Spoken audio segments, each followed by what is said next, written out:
We are live. Good evening, everyone. Welcome to the Barbershop. Another year almost wrapping up. We're in December. We have an exciting barbershop talk tonight. We're so excited about our guests that are coming on the barbershop.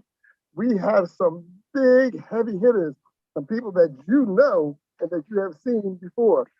We're so excited to get this barbershop started. We're going to be talking about legacy.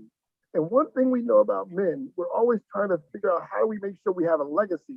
You know, there's a thing about, I've heard many times people say that when you go to a cemetery, you see a dash. That dash is what you're, and then the end date. You want to see what you did after that, what you have left behind, things that you have started at the beginning and have moved forward with, and what has it left behind? Has it left a legacy for people to follow, for people to pick up the blueprint and move forward? And we have some people who have been trailblazers, who have left some legacies in footprints for many of us to step into. Many of these footprints and pathways are really big and wide and large. And then, you know, you have to have some really big shoes to step in some of these footsteps. So, but we're going to kick it off with my partner here at the barbershop. Mike, how you doing today? I'm good, Scott. It's good to see you. And you're going to be modest, so I'm going to have to draw attention to this. Your commitment to doing the barbershop talks right now. This is a really wonderful discussion we're going to have. And no one can ever tell where we are when we've got this virtual background. We're always in the barbershop. But technically, your body is in the airport on your way back to New York City, right? So stay safe. Try and mask up in between comments and then take your mask off just so we can hear you. But everybody wants you to stay safe, and everybody is glad that you're here for what I'm sure is going to be a really dynamic, a really fun, really interesting conversation. And we will take your questions as you have them. Sure. So we're excited. Like I said, we have some heavy hitters today. I'm going to kick it off with some, which are two, I guess, big champions. They rumble hard, hit hard. They give it to you like it is. One of them is my big brother, I call, and one of them is my mentor. That I think has taught me so many things. And when I'm having crisis, everything, it's great to have a mentor that sometimes sits you down and tell you about yourself. So it's great to be able to do that too. So the first person I'm up is a guy who rumbles in the jungle. He has been out in the forefront in Harlem doing things. He has started the newspaper, Proud Papa. He has done many different great things. He said done things at the Muhammad Ali Center. He's traveled the country. I think he's traveled internationally. He's done some wonderful things with the Male Black Initiative. I want to turn it over and introduce one and only in the ninth final round, Sean Dunn. Oh man, so you are hired to be my professional introducer wherever I go, Scott. And I didn't know that the format was I supposed to say a few words and just welcome. I'm just going to say thank you. Happy to be invited back to the barbershop talk. My mother used to say to me, Sean, I don't have to ask what you are doing. All I have to do is look at who you are hanging with on the corner when I come home, and that will tell me what you're doing. I just took a screenshot of me hanging out with these luminaries, these amazing folks. And so I just want to say my mother will be proud of this picture and who I am hanging with in the barbershop. So happy to be here and excited for the conversation. Thank you, Sean. And I'm switching back and forth. You'll see me taking my mask off on. So the next person, I almost want to start crying, just start talking about this person and the things that he has done internationally, across the country. Forget about what's happening in New York. His legacy stretches the world. He has been internationally talking to people, helping people from many different countries.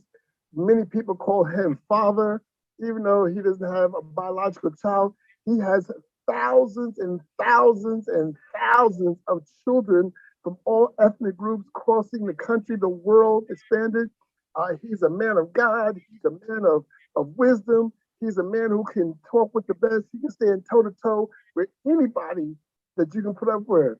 And that is the one, the only Reverend Alfonso Wyatt Woo, woo, woo, woo, woo, woo, woo. You love it.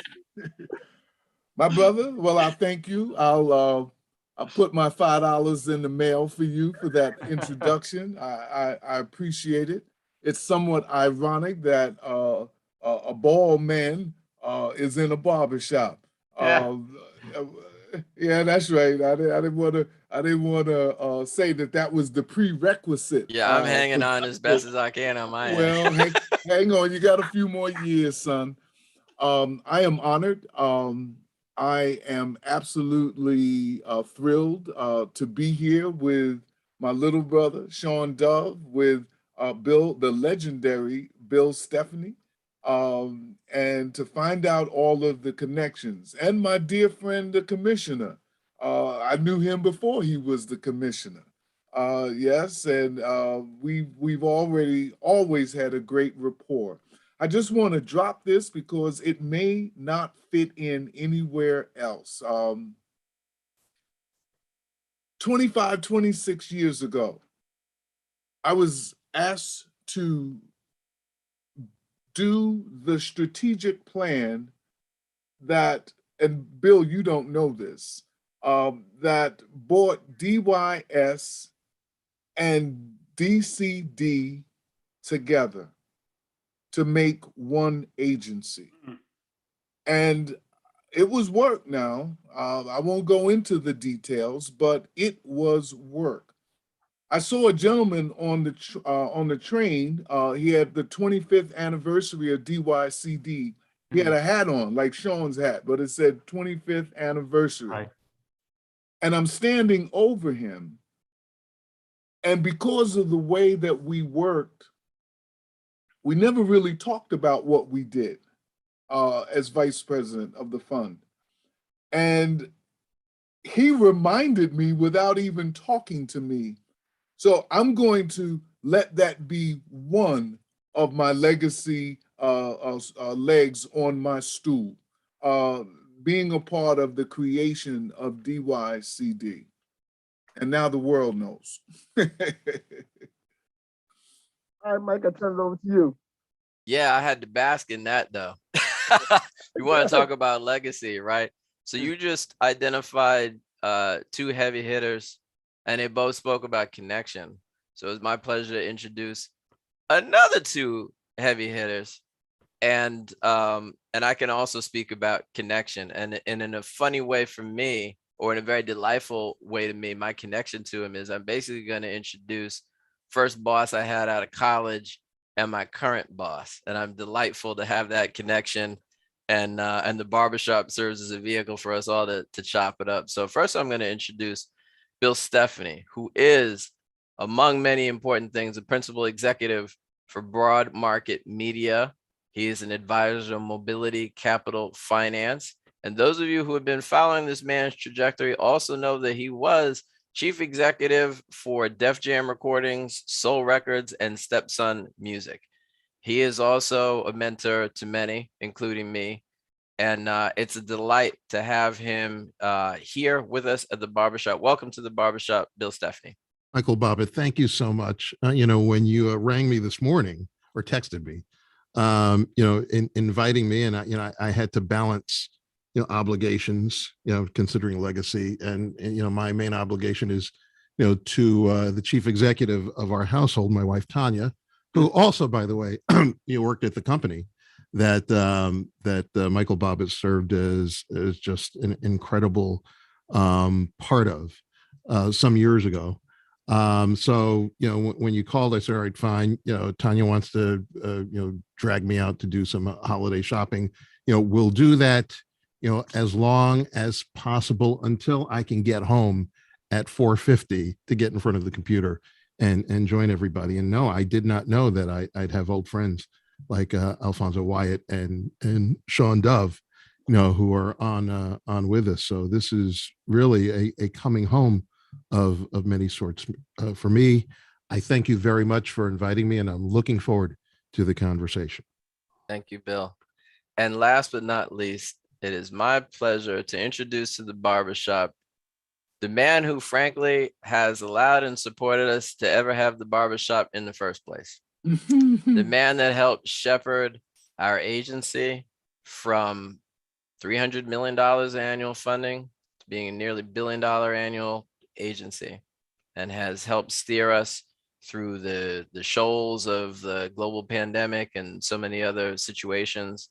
It's been our charge to serve the public well and use the barbershop as best as we can. So this is yet another installment of an idea that just sprang out of need.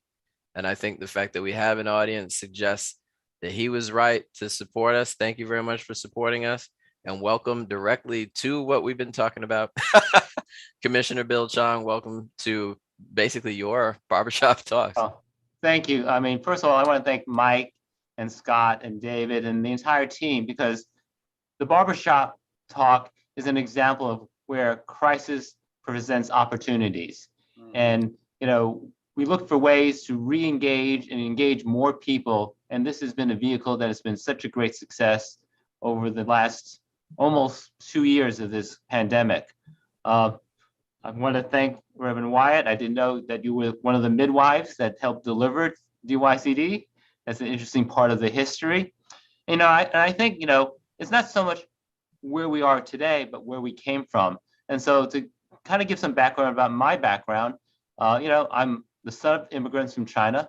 My father was born in China in the countryside over 100 years ago. He came to this country.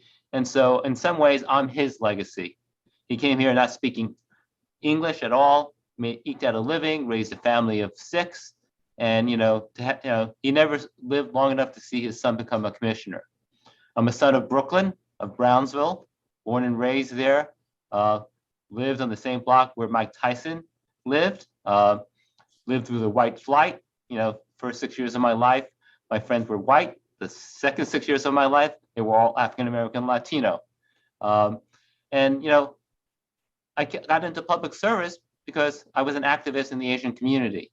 And I saw that there was only so much you could do on the outside. And to make real change, you need to be part of government. So it's been a pleasure being part of the DYCD family. I've been commissioner 8 years, but I've been with the agency for 16. And it's only been around 25 years. So I'm the closest you can come to being institutional memory of this place. Thank you, Commissioner. So Scott, we're going to have a lot of fun right now. And we can go in so many directions. And even from very brief introductions, I think anyone who is watching, listening right now sees we're talking to a group of gentlemen that have experience with one another, but long-standing experience across a wide array of fields, national operators, international operators. So I want to ask a very basic question just to get us started. If everyone would say, what is legacy? That's the stated topic, and we can slice and dice it later on, but let's start with a very basic question. What is legacy? Well, I'll jump in. Legacy is multifaceted. It's what you're remembered for. It's what you leave behind. It can be material. It could be a gift. It could be money. Leave some property for someone. It could be spiritual, right? And pour in faith and belief into someone.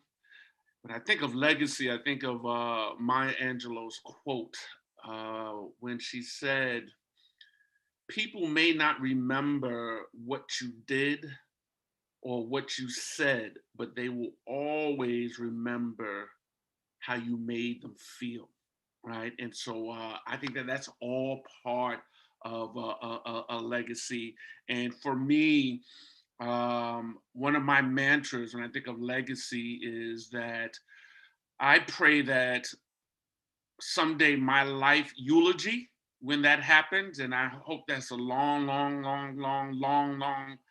time from now, that my life eulogy serves as someone else's life epilogue, that they heard my eulogy and they thought that their life was over, they were ready to quit, but they heard my eulogy and how I lived my life, and decided from hearing that there was more for them to do. And just in closing, I think that we always talk about leaving a legacy when we should really be focusing on living a legacy. Mhm. Well, I would say that legacy isn't just what we've done, but what those who follow us will do with what we've done. And, I guess the example I give, relevant to the agency, and Reverend Wyatt, I think, can understand this. Richard Murphy, who was the first commissioner of the Department of Youth Services, which was one of the forerunner agencies of the Department of Youth and Development, back in 1990, when Mayor Dinkins was elected, and he was, an unexpected choice to head the youth agency, but he innovated youth development. The idea that young people are not the problem, but they're part of the solution. And that was not in the vocabulary. It wasn't in the DNA of government at the time. And because of his work, everyone now talks about youth development, that's how we should approach every challenge that young people face. Not how do we fix a problem, but how do we tap into their assets? And so that to me is an example of a legacy with something he started, but those who followed in his footsteps have continued. Well, Sean waxed so eloquently, Bill, and touched so many areas, but I'm gonna see if I can knit something through your words and his words as we think about legacy. And because Richard Murphy had a big effect on Sean and I, and so many others, in terms of his thought, I believe that he is a model of how to see and look at a legacy. I step a little further and say that I tell people that your mark of greatness as a human being is not what you drive, it's not what you have in your pocket, it's not how many likes you have on Facebook. Your real greatness is the ability to impact lives of people that you will never meet. To me, that's what I want to do. Long after, I don't want to be here as long as sound like Sean is going to be here. I'm already having I'm dealing with mortality. But let me just say this. A legacy should be able to do something and people know your name and you're nowhere around. An idea could be a legacy. For someone to pick up a thread of thought or an action, or as Sean said, a spirit, or as Commissioner referenced, someone that can create something that goes into the lexicon. And now we have youth development practitioners. And I'm going to add Michelle Cahill's name to that wagon in case she's out there. Michelle, you're out there, I see you, girl. So with that said, I want a legacy. You got to be conscious of it while you still have time to work on the dash. I'll leave that there. I preached that not too long ago. Steph, Brother Steph, Stephanie, you want to go next? You want me to follow the preacher, really? It's tough audience. I We know. can even take offering to No. follow preacher. Which one you want? Really, you want me to do that? We are among friends. It's like the juggler following James Brown. I don't want to do that. Yeah, everything that's been said. There's no need for me to be, repetitious. Legacy impact. And you can have bad legacies. Michael Bobbitt, we've been around folks from entertainment who I think have left some bad legacies. But you want to think of mortality, and obviously every second and minute we're all inching closer to that. you know, you think about, and especially for me as a dad, as a husband, as a son, as a brother, um, you want to make sure that that legacy, that which you leave, will make the world, make environments better for, you know, certainly your direct descendants, but everybody else that they have to live with, you know. And you know, as I think about even some of the things that I've been connected to, involved with, or had close proximity to, there are very real decisions that, you know, and Michael Bobbitt knows this as well as anybody, very real decisions we had to make about whether projects, music, art expressions we were connected to either left a positive or a negative legacy.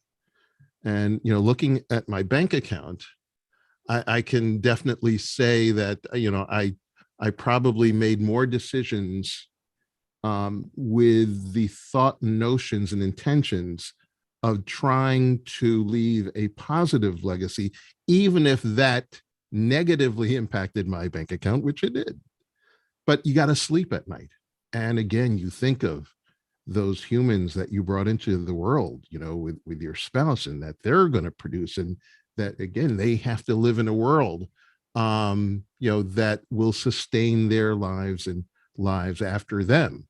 So, you know, all of that, you know, goes to the issue of at least attempting as much as you can to leave good as you move your life forward.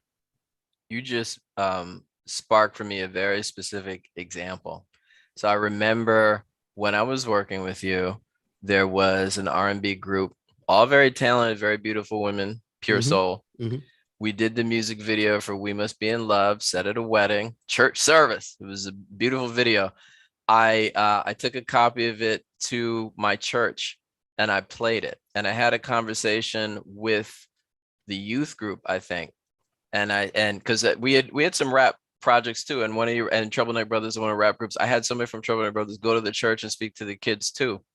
And I said to them, and it's always stuck with me, and it's your influence. Anything that you do, my godson was 4 years old at the time. Anything that you do, anything that I do, if I can explain it to my godson and my grandmother, who was alive at the time, then I know it's okay. If I have trouble explaining what I'm doing to either my godson or my grandmother, I need to really look at what I'm doing. And that has always stuck with me. And I got that from you and from working with you. Yeah. So in the work, Yeah. So I was just saying the work that we do with men and fathers. And the one thing about the barbershop that's really real is about how do we step forward? How do we lead out? How do we guide? And once again, we're supposed to be the head of our household. We're supposed to be the leader. And once again, what are we doing? And we know in some of our workshops, we talk to men about, you know, what they're doing in their legacy, what they're leaving. You know, to me, once again, and all the stuff we're talking about, I always think about, you know, back in the day, I don't know how much it happens now, but people talk about your family name and the legacy of your family name and how much that means and tells the story about your family legacy also.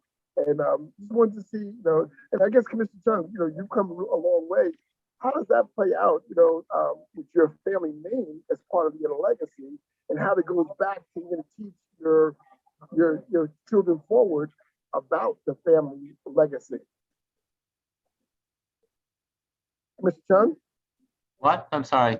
Oh, you hear me? I was talking Yeah, it was about kind of muffled. I was saying I was talking about our family name as part of our legacy, and how does that play out in our family dynamics moving forward with our family name dynamic? Well, see, I'm in a unique situation. I didn't have children, so my family legacy will end with me.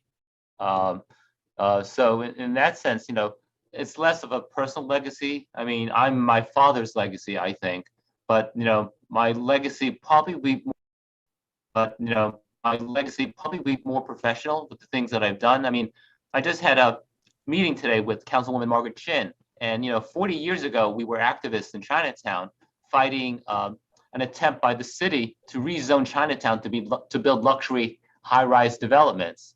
And I said to her, only she and I are old enough to remember that 40 years ago, we were fighting this fight against gentrification of Chinatown, And she just passed a rezoning of Soho and NoHo, wealthy communities, to have them build affordable housing.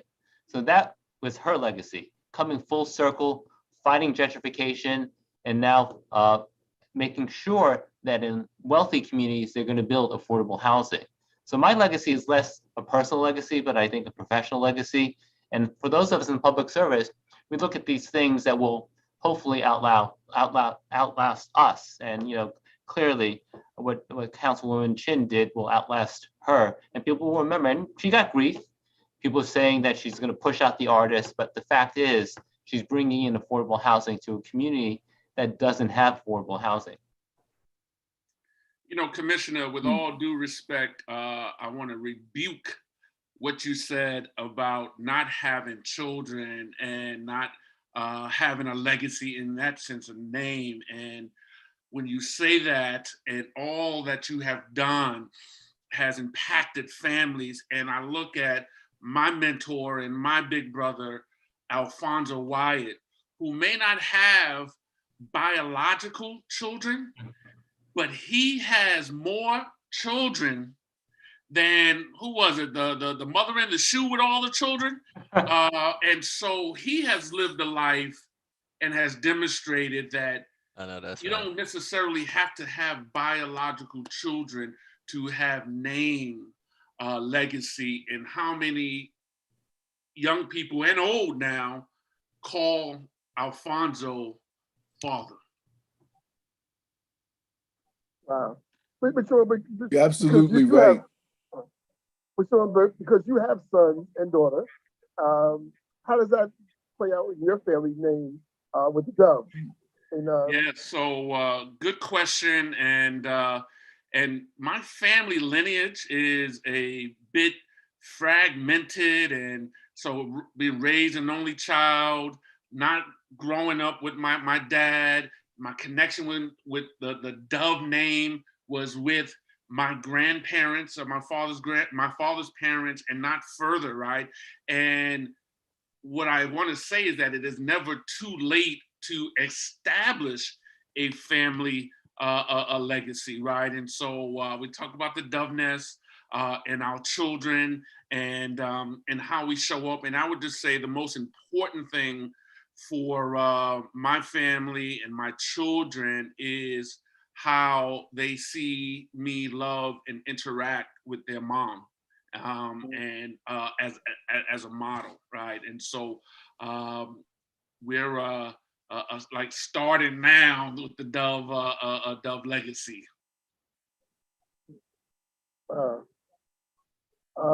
Bill, Stephen, anything with your family legacy?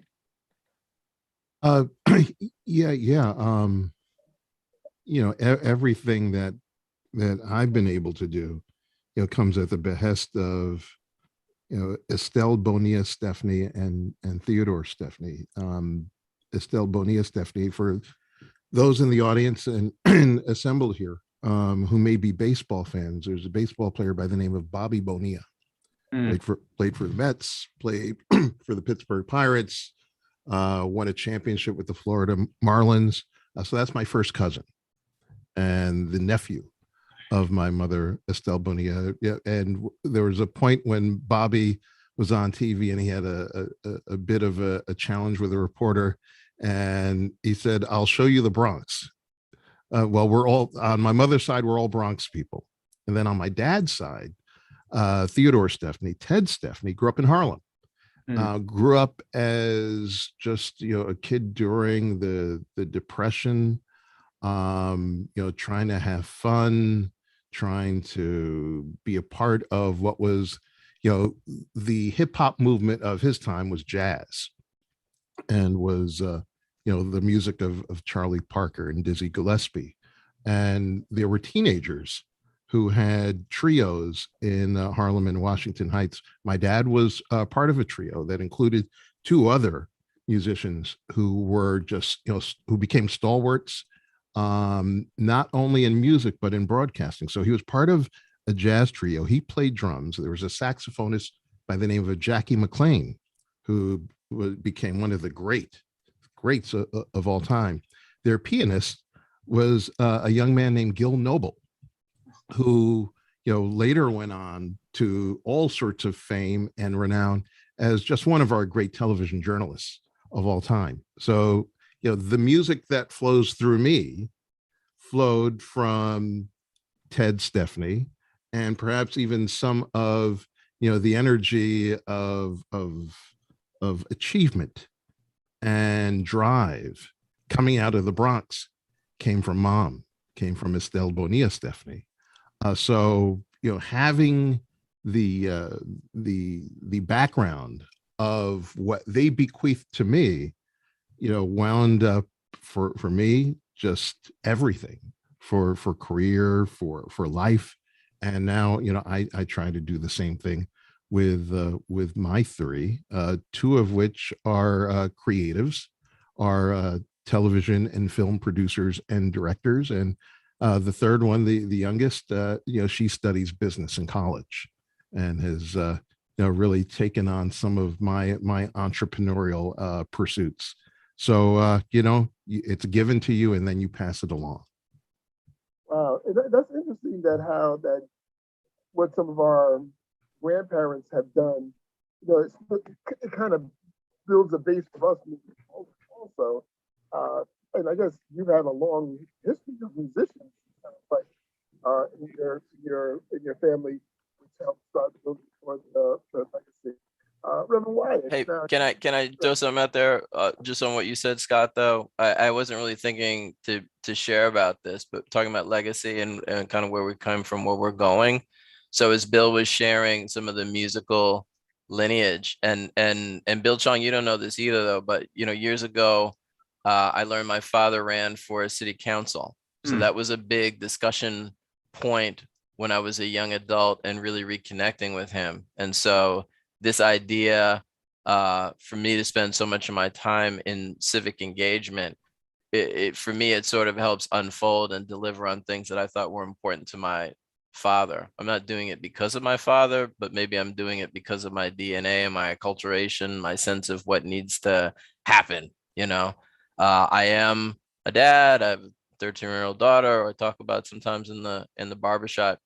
And when I think about legacy, I try to balance the investment at home and not tripping on a name. I don't know if she's going to get married one day. I'm thankful I don't have to worry about that just yet. She may carry on my name. She may hyphenate. I don't know what she's going to do, right? But I pay attention to how she governs herself. And I talked earlier about my godson and other folks in the community. So I would tie it back to what Shondell was saying about you, Commissioner Chung, and other folks. Like it's no accident. I was joking just before we went on the barbershop too. It took me a while just to receive being one of Alfonso Wyatt's sons. I resisted it for years. Do you know what I mean? I just did, and then later on, like I could be with it. I could accept it, and I have benefited and try to represent him and Bill Stephanie and all of you appropriately, because the investments that have been paid forward into me. Well, it's interesting that, and I think all of you have never probably thought that you were going to be on this path of being, I'll say, a legend.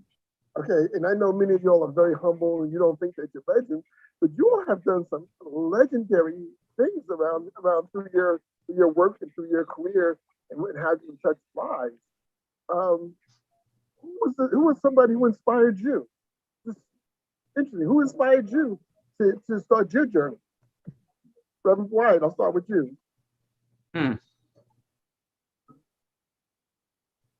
Did you call my name? Yeah, I start with you. I saw Commissioner's box light up, so I thought I was. I'm trying to come up with an answer. Auditory hallucinations. I met a number of people who had an impact on me. I would have to say number one was my dad. Not famous, quiet, gentle, until you pushed him in the wrong direction. Hardworking. I learned I learned work. I tell people, whatever my issues are, going to work is not one of them, because I saw my dad work 2 and 3 jobs to put food on the table, to keep a roof over their head. I've never heard him, begrudge that he had to work that way. Never any stories about getting jacked on the way home for his paycheck. He took care of his family.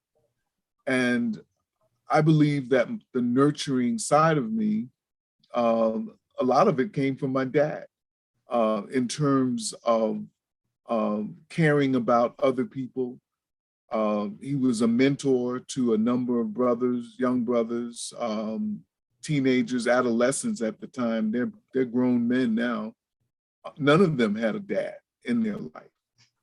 And I know to this day, they would do anything now to protect or to advance his legacy and testify.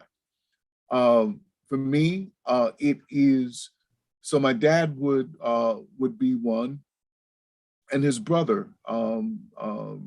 My uncle down south was a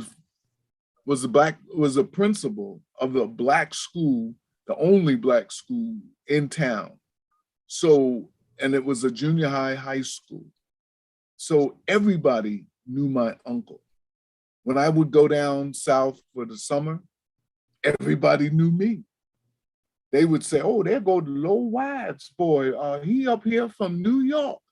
I'm saying, like, how do they know that? I don't know them. And I mean, I could hear them saying this on the porch. So he was an educator. I think he was a humanitarian.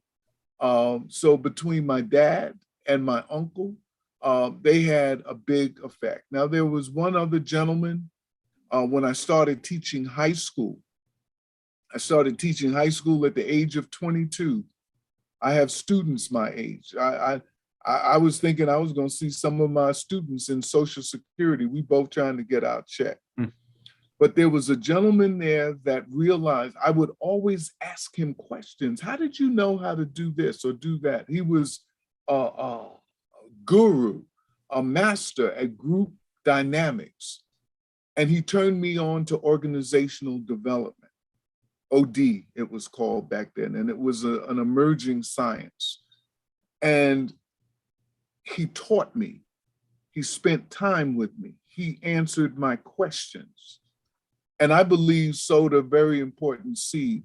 Mark Basson, I know you're not out there, at least I don't think you're out there, but if you are, please let me say thank you. I'll end it there. So I would add that, I guess the 2 people who inspired me as I kind of look back on my life and my career, clearly my father, because I think for him to trek thousands of miles, not learning English, to come to this country for a better life and to raise a family, taught me a work ethic that I probably would not have had if he was not my father. But the other person who I think inspired me was my older sister, Milan, who was an activist in the Asian community. And in the early 70s, the Asian American community was just coming of age. And, Asians were perceived as passive, model minority. We didn't have social problems. And my sister, who was 8 years older than me, got me involved, took me to meetings. I was always seen as her kid brother, and, opened the door to the world I did not know as a teenager. In fact, she probably helped me get my first summer youth employment job in Chinatown, because back then you had to know somebody to get a job. And, so she was the activist in the family, and she opened the door for me. Wow. Bill, the other Bill, I just wanted, so with things that we heard so far, how do we try to change the trajectory? Because we heard of that with men or people who had little or nothing, but were great men because of what they've done. And I think, and I guess I was talking to my nephew this week while I'm down here. The young people are trying to get rich quick. They want a legacy quick. How do we help them understand that legacies are not done quickly? legacies are done with hard work. And I know in the music industry, I'm pretty sure you see a lot of them who want to get quick, they want to, they get in the studio tomorrow, they want to make $1 million. Like, bruh, you're not going to make $1 million overnight, but some do and some don't. So how do we help the young people understand that legacy means about grinding?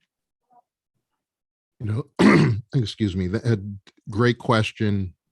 And I think probably one of the most difficult ones that we have today, because 30, 40 years ago, we didn't have to contend with Instagram, TikTok, YouTube, Facebook, cell phones, just instantaneous access to culture, to influences that go outside of the realm of family and friends and mentors.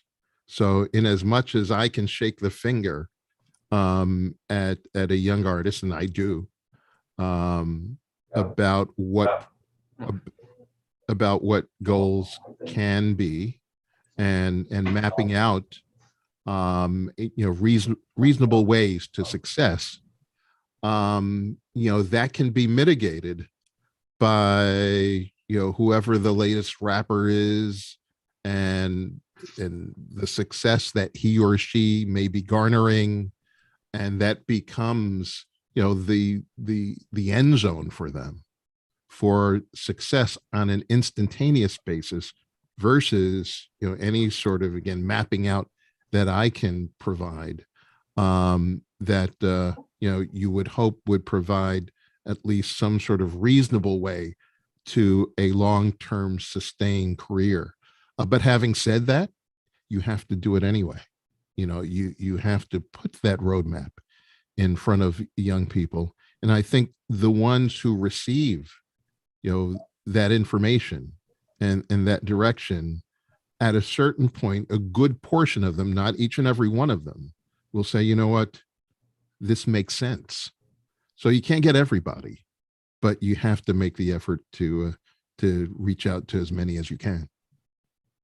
And Sean, I wanted, because you work with young Black men, in your work with Black Male Achievement. How did you work with getting these young guys to at least start thinking about that? This life of get rich quick, it gets poor quick too. How did you help those young men with the work that you were doing with Black Male Achievement? So, good question, Scott. And Stephanie, hit it on the nail on the head. And I would just echo and add that so much of it is about, relationship and trust and listening. One of the things that I have to come to grips with and understand as a 59-year-old is that I can't compare my 19 to their 19, right? And so I think so much of it is telling the stories, but then providing a safe space. And this is challenging because there's a dichotomy for Black boys and young Black men, the margins of error, but where's the safe space to experiment and fail, right? And to fall and to stumble, because quite frankly, and I remember when I was their age, getting advice, I was going to do it my way also, right? And so we can tell the stories, we can grab it, give advice, we can point the proverbial finger. Some will listen, some won't, right? But the ability for those that don't listen, that may stumble and fall, to know that we have their back, that they're loved. And what I've also have done very intentionally is just really build community. I might not be the adult to speak into a particular young person's life, right?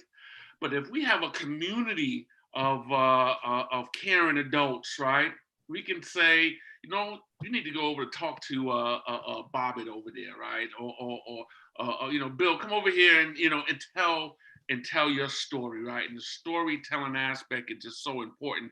And one thing I'll add with just the role of just mentors and adults, and when we talk about legacy, and I think Stephanie, someone was talking about decisions, right? Legacy moments happen in a moment with a decision.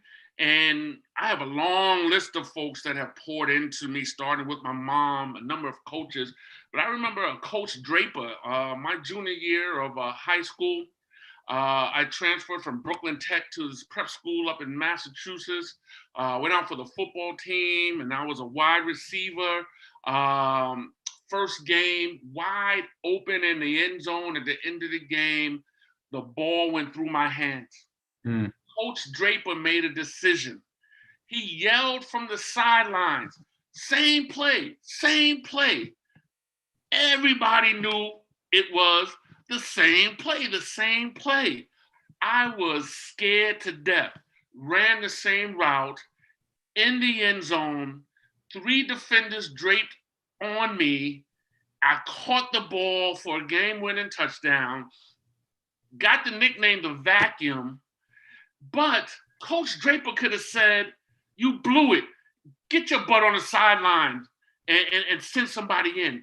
He made a legacy decision in that moment and believed. And I also often think of Alfonso Wyatt and his work, right? That we just need people to believe in us sometimes before we believe in ourselves, right? And sometimes simply it's just like, you know what? I trust you. I believe in you. I may disagree. It's not quick, get rich quick, but I believe in you and I trust you and I'm here for you if you fall and stumble. That is so powerful. And when I hear that, what came up for me is, and I think in some of the prior comments, is consistency. You know, this is it as best as I know. And it will change over time. You know, you'll unfold. You might have a better approach, a different approach. And Sean, as you were saying that, I was thinking about my godson. You say you may disagree along the way. I talk about him once in a while here. You know, and I love him, and sometimes our communication is great, and sometimes I'm like, I haven't heard from this cat in a long minute. What's going on with this guy? You know, and I've tried pointing my finger sometimes, and I've tried. You're gonna do what you're gonna do. It's just this is what it is, right? But what I think is helpful, and I'm hearing it from you, I'm learning from you guys right now, is just being consistent. He knows how to reach me. I make sure that we can be in touch. And when he's ready to receive, because I just admitted it right now, it took me years to receive the relationship, be ready to the relationship that I now have with Alfonso Wyatt. Sometimes it is what it is, but he has been, Alfonso Wyatt, been consistent with me, that there's space and he'll make time for me. All right, you ready? Okay, cool. You know, that I have to try in my own ways to do that. And that to me is a good segue too, because our third co-host for these sessions, Jerry Hippolyte, has entered the barbershop, and Jerry is a great example. The agency in its wisdom started a flash mentoring program, which if you're familiar with a flash mentoring program, that's supposed to be like you talk to a mentor real quick and then keep it moving. Jerry identified me as a flash mentor. So I don't know about this flash part. And just determined that I was to be a mentor to him. And I was like, all right, I'll receive that. I'm a mentor to you. And that's just how it is. Jerry, welcome to the barbershop. Man, appreciate y'all. And Mike said it perfectly. I was hoping nobody knew my secret. I held on to Mike for dear life. And that story, that anecdote you shared, Sean, was powerful. I don't even have to go back too far. Last week we had the practice run, and Dr. Wyatt allowed me to call him Uncle Fonzo. And in that moment, he just left like space. Just so the era I grew up in, there wasn't a lot of like male figures. There wasn't a lot of father figures out there. And so you almost felt that was a distant thing. To create a space where there's not just role models, but there's people you can touch here. Someone's not afraid to say, hey, I receive you. I receive that. And I'm going to walk this journey called life and manhood with you. is a powerful thing. So I'm excited to hear all these legacy gems and to be in the space of just great men.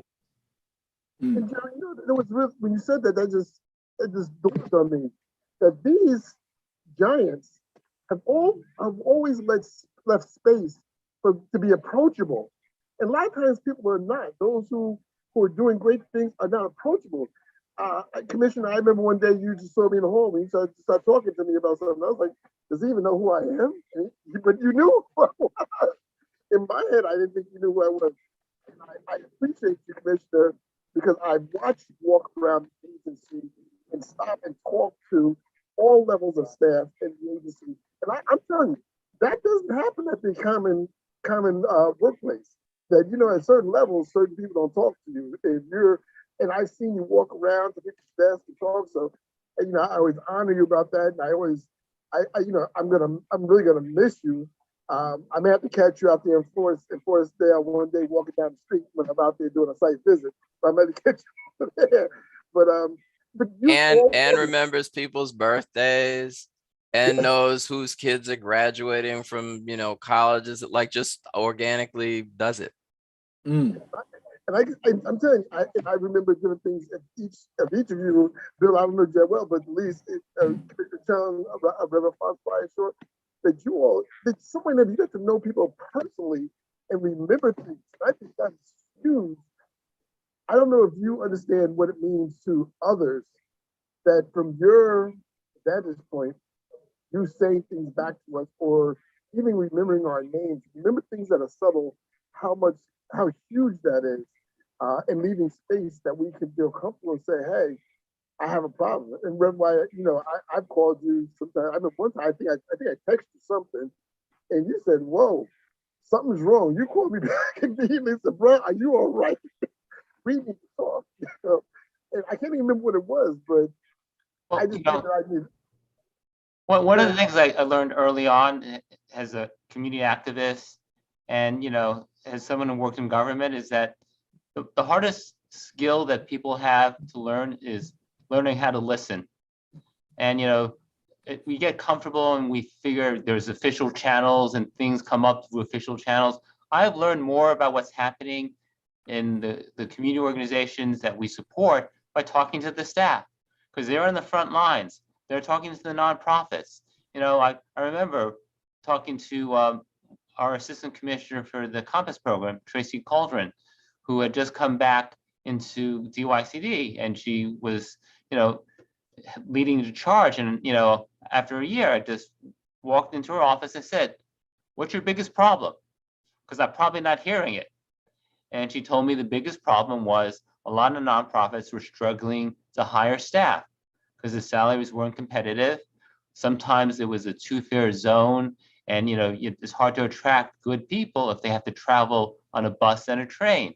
And so I've learned, you know, the most important skill is listening.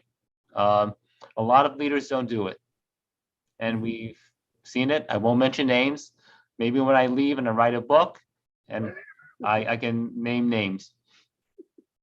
Some of them begin with a C. I work for 2 Cuomos. Take your pick. I like the father better. Turn it right back over to the panel. Who wants to talk now? Hey, he's not governor anymore. Well, let me jump in, and I'm glad Brother Hippolyte mentioned that. You know, I'm Reverend Dr. Alfonso Wyatt. That's a title and my name. But for me, it just feels more authentic just to tell people, call me Uncle Fonzo. And part of that is the recognition of the absence of family. Another part of that is everybody, you know, used to talk, oh, he's got an uncle in the business. I want the Jerrys of the world to know that they have an uncle in the business. And there's a part of life, a part in life, where it's not so much about you as much as it's about what you can do for others. To me, that's greatness. Greatness is the ability to do for others and not really ask for anything in return. Now, I know there's some people out there that's cringing right now. There's some people out there saying, yo, I'm working on my brand. I'm working on my grind. I don't know how you could be talking that yin yang. Well, all of what you are working for, all of what you have in the bank, I do funerals. I go to cemeteries. And I ain't never seen an armored truck in the cemetery. It's what you can do while you are yet breathing. That's what counts. So I'm glad you referenced that, son. And just even to say, son, and to say it in a way that it can not just be heard, but also be felt. And there were some great people. I remember going to a school in Harlem. I was a keynote speaker for an event. And the young people were coming to me and saying, oh, do this, do that. And I said, well, why are you asking me? I quoted, I gave a name of a famous person who was nearby, well known. And one of the young ladies in the group says, yeah, but you're here. I never forgot that. I never forgot to be present. I never forgot that whatever God has blessed me to have, to do, to learn, that it increases in value if you give it away.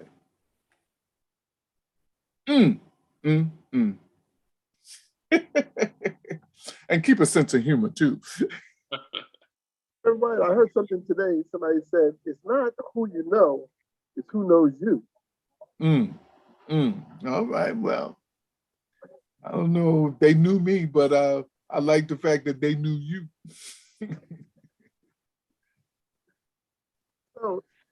Let's go back. Let's go back for a second, right? We've talked a lot about legacy, and then more recently in this discussion, we talked a lot about some of those influences, whether it was our own fathers or whoever important stakeholders in your life to help do your direction. But what was going on in your lives when you first encountered the concept of legacy? What was going on in your life when you determined it was important for you to begin crafting a legacy?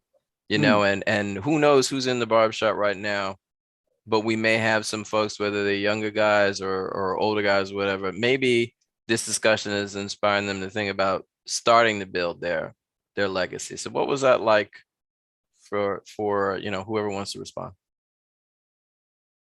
Go on, Bill. Which Bill?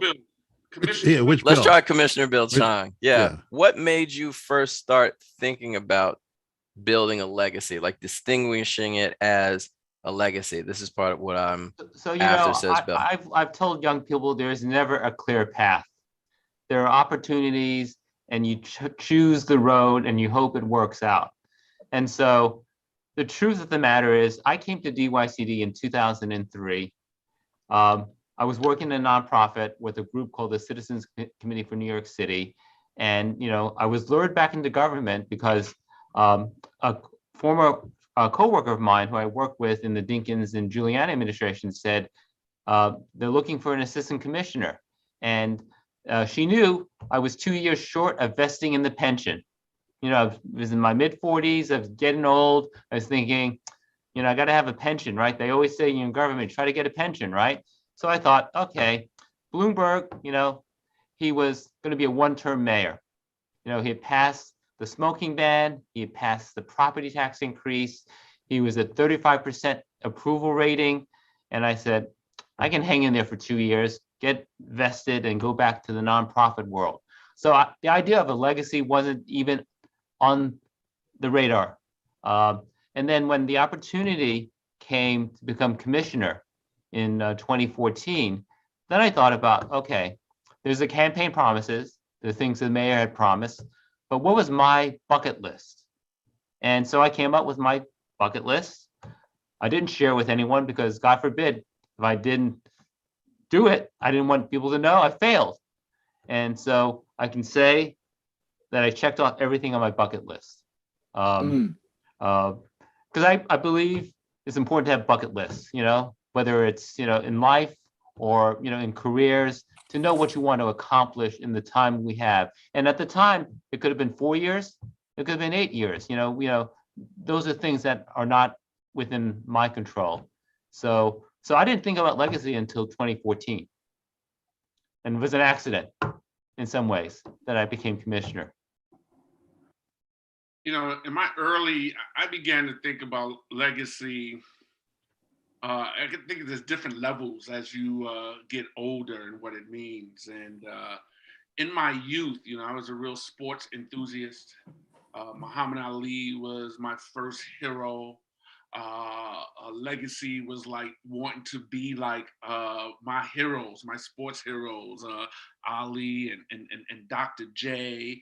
And it also my early youth playing basketball. For me, a sense of legacy was having this citywide t-shirt or this Rucker t-shirt that I played in, right? I remember playing in the Hocone Rucker tournament with the ITT on the back. One shirt, right? All you got was one shirt, but I would wear that shirt every day because it gave me a sense of significance and a sense of a status. And also around that time, I was a pseudo. I wasn't really got up like they used to say, but graffiti was a thing for me when I think about a legacy. And my tag was Wink 161, right? And there were like famous folks like Cliff 149 in like their, graffiti on the outside of the train. But I remember getting on the train and for the first time seeing a tag, my tag, Wink 161, and that gave me like this sense of significance, right? But I also realized later, when I went back to Riverside Park and I saw that my tags were painted over, that was a sense of legacy that, could be erased. And for me, it's just what I thought of legacy or about legacy in 1978 was different than 88. It was different than 98. And that's why longevity is so important. But that's when I first began to think about it in my early years of just getting a sense of significance. And at that time, it was all about me. And it wasn't until what Rev Wyatt said, Uncle Fonzo said, that when I began to shift and think about my community and those that I don't know and will never know, where I think my legacy or thinking about it took a whole nother level of depth. Bill? Now, Bill. Yep. The other Bill? I'll pay the bill. Mr.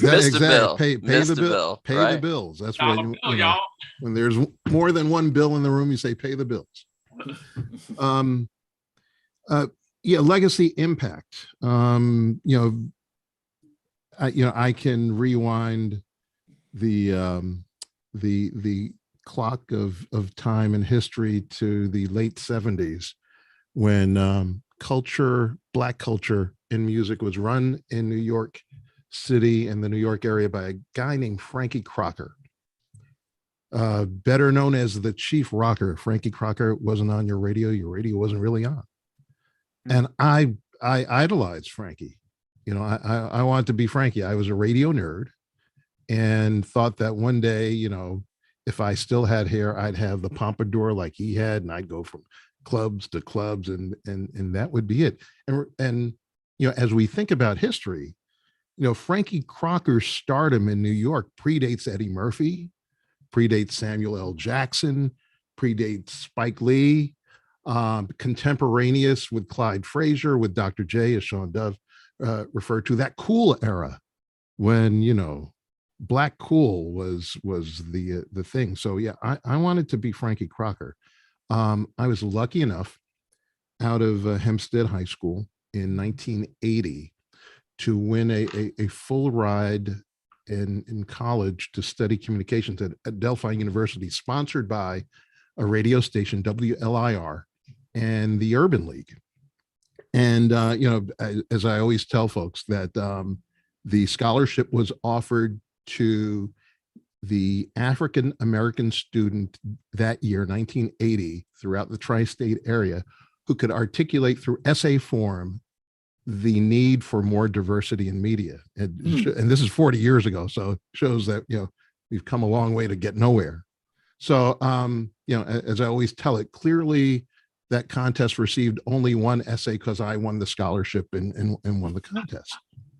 So when I started work, and the scholarship provided not only a full ride at Adelphi University on Long Island, but also a paid internship, a gig at WLIR, which was the top rock radio station at that time in the area, the coolest one.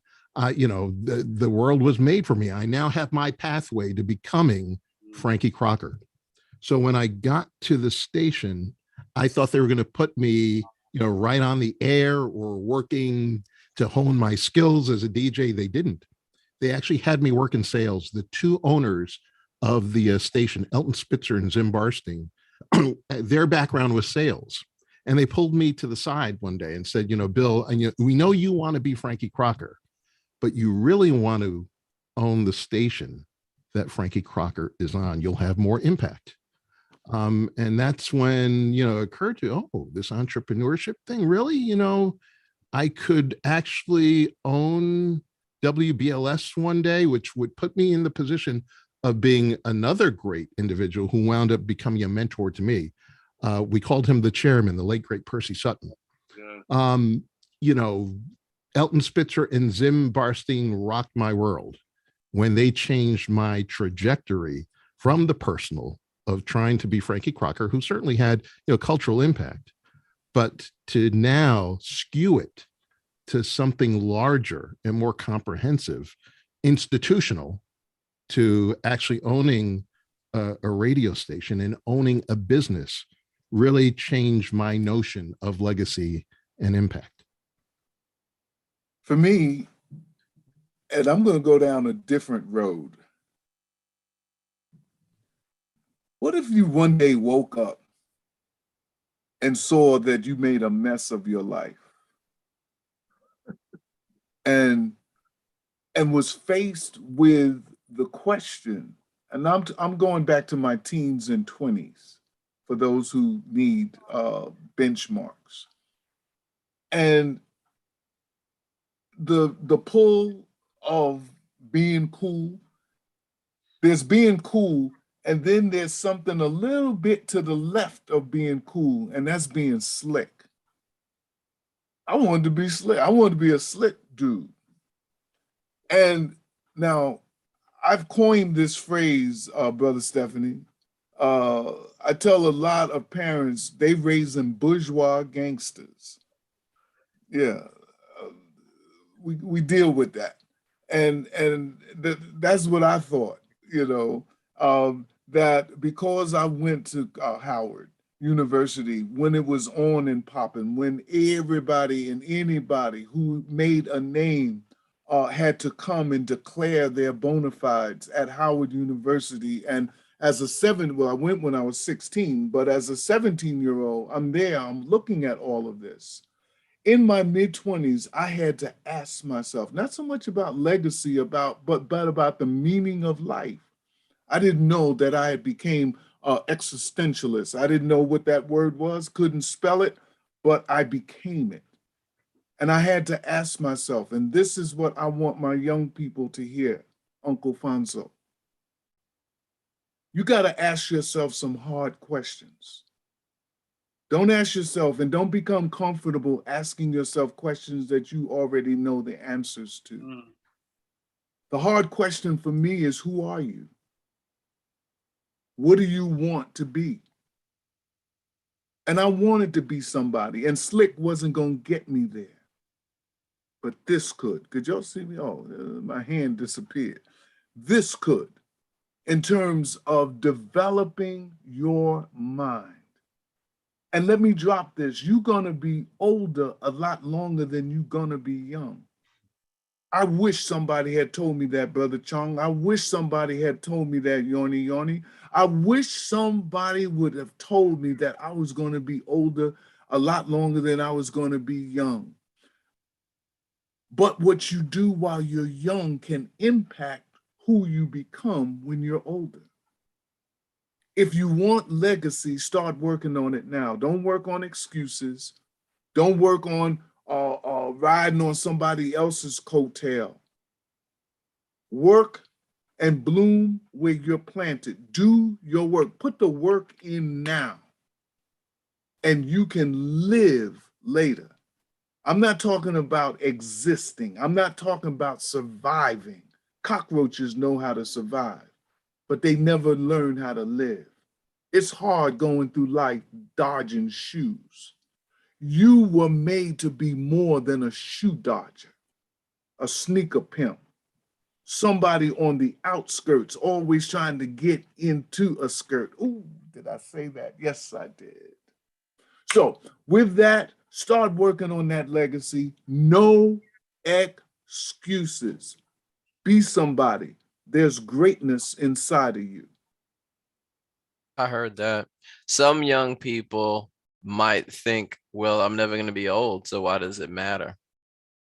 And what you just said spoke into that. It's like, you know what? If you shape your decisions, most of us will actually make it to be an old person. Do you know what I mean? So you may as well start doing some planning and some thinking toward, toward that, and the water's not that bad, is it? Right? And that's a just in case strategy. Don't live like you're gonna die. Live like you want to live. Huh. And do what you have. Nobody knows the time, the hour. If I left here tomorrow, I hope somebody said, yo, I saw Uncle Fonzo at the barbershop. And yes, and the next day he was gone.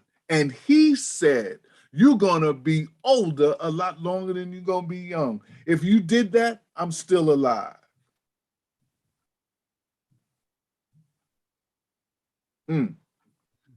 There are some questions coming in from those watching along with us in YouTube, and I want to read one. Anyone can respond to this, right? Each generation seems to leave a different legacy and a collective impact on our society. What legacy do you hope the generation of young men coming into adulthood now will leave on their world?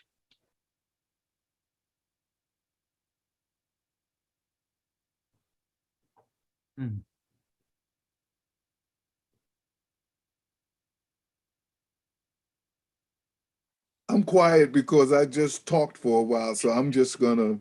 I was going to defer. We just broke out into a silent meditation, right? And I think that's a good place to start, right? I think a legacy of health, healing, and well-being. That it is okay to be vulnerable and ask for help. I also, and Stephanie touched on this, I think the legacy of ownership and entrepreneurship and wealth building and protecting, caring for our women and our children. And that's not a new legacy. I think that's a continuum of the legacy. And I'll just say also in closing, a legacy of spending more time looking in the mirror than out the window. When you look in the mirror, you see yourself as beautiful, and you don't have to wait for anybody else externally or extrinsically to declare your beauty, your self-worth, and your significance. And that's the legacy that I wish for the current generation of young men. I think given everything that we have experienced over the last 2 years and the racial inequities that have come to the foreground. I think it's my hope that young people, young men and young women, turn the anger that they felt into positive change. We tried to do that with the youth agenda last year that, again, the staff at DYC came up with, the monthly town hall meetings with young people, which attracted thousands of young people, and which culminated in the creation of a youth agenda, where young people get a chance to identify the issues that are affecting them during this tumultuous 2 years. You know, one of the things that when I went to the presentation of the youth agenda back in June, that they really spoke clearly about is the need to address mental health issues that young people were facing in the midst of this pandemic. And, you know, 6 months later, the Surgeon General talks about there's a mental health crisis affecting young people today. So they were ahead of the curve, and, you know, they were advocating for more resources. And it's my hope that, you know, all the anger and all the hate that we saw over the last year, whether it be George Floyd, whether it be hate violence against Asian Americans, that energy be channeled into positive change, and that we hopefully will lay the groundwork for the next generation of civic leaders in our city and in our nation.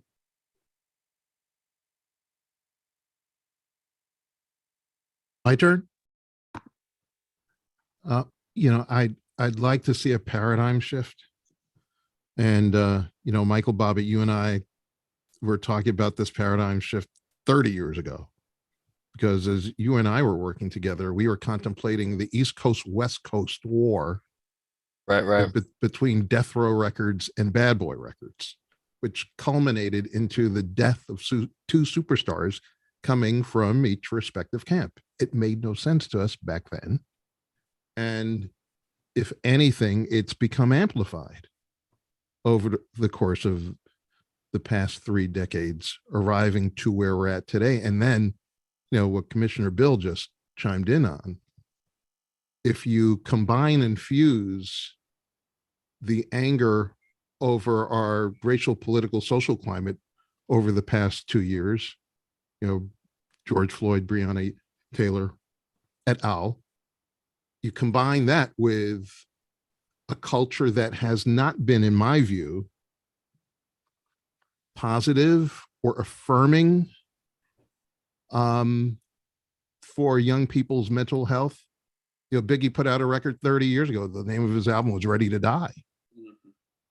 And there was a certain point when, you know, hip hop almost became, in my view, a death cult. Murder Inc., Death Row, Ready to Die. Tupac had a song called Death Around the Corner. What happened to him? So then you fast forward all of this and combine it with consternation, political anger, and a pandemic. And what have we seen the past year? We've seen a multiplicity of deaths coming from the industry that you and I used to be a part of. King Von, Pop Smoke, Nipsey Hussle, Young Dolph. We just had one this past weekend at a festival. So, and I hear young people. I have, you know, a family in the city, 2 young teenage males who don't want to go outside, leave their apartment, you know, because they feel vulnerable. They don't feel they can go to the basketball court. So there has to be some sort of paradigm shift, certainly leadership, political, social, our clergy, you know, everybody has to collect again to try and shift, you know, the direction of where we're at, because this is not good. It's not sustainable. So to the extent that our young people, you know, and a child shall lead can perhaps come to the forefront of turning, you know, these directions around, you know, we will all benefit from you know, their efforts. So I would say to them, don't be afraid to be different. Dare to be different.